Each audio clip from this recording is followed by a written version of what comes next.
Hi, this is Noman, and today I'll be covering jobs at Westcliff University, right?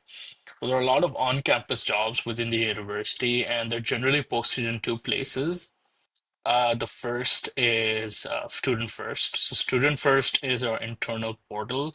So once you have your university email, you'll have access to Student First. There's also where you check your fees and what courses you have, your grades, what your degree path looks like for the next 2 years or 3 years, depending on which program you're doing. And everything is listed here. We also have Interstride. So Interstride is where Career Services actually posts all the jobs, and it's sort of like a nicer portal where you can get jobs. And often enough, these are jobs coming through Westcliff University, right? So some jobs might say, hey, apply for this position directly. Some might go through career services. From what I've seen, most jobs go through career services. So that's there. For example, we have this job, student life coordinator, right? So I was informed that this job would be having too many hours. So I didn't apply. I pulled my application for this, but I was actually being considered for these things as well. Um, and yeah, so I currently work in the ARC Center. So I work as an ARC academic resource specialist. It's as close as you get to a teaching assistant, and I know for a fact that they'll be hiring maybe in the next 2 semesters as more people, uh, you know, come to the ARC and get support services. So a brief overview of what I do at the ARC is I help students write papers and I also help them understand technical concepts.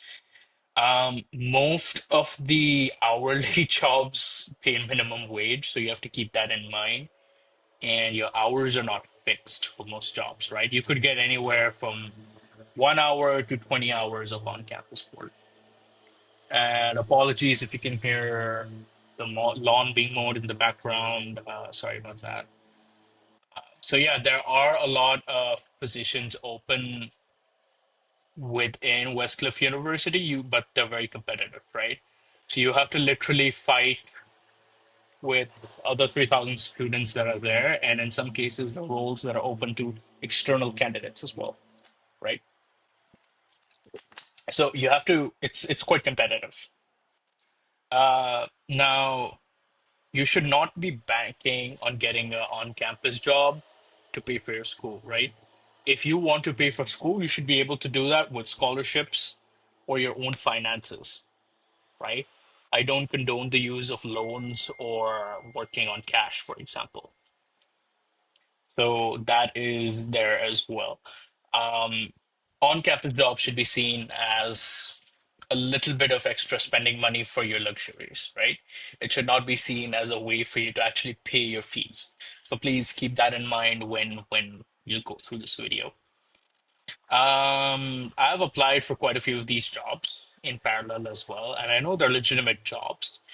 And the least luck I've had has been with Handshake, so I'm going to show that too really quick.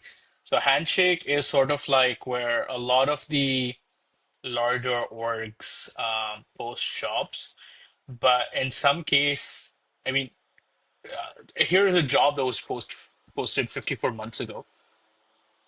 It's probably been filled, but like no one's bothered taking it down. So these kind of things are really irritating with Handshake. You can use Handshake, right? Which kind of applies to any university, but that's there. Often enough, I the most I get out of Handshake are like these. Like I'll show you what I mean. I get these marketing emails uh, for like wherein they're basically advertising a workshop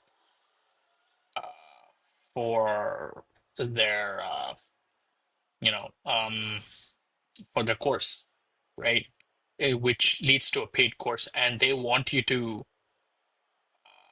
kind of you know do this course, and that's what they're promoting. And there's a lot of stuff like that on Handshake, which is why I prefer Interstride and Student First, where I actually get first-hand information. Also, for any jobs at Westcliff, you have to go through career services as like a review process and tell them you want to apply for this job. So it's quite important to keep that in mind. Thank you, and that's all for today.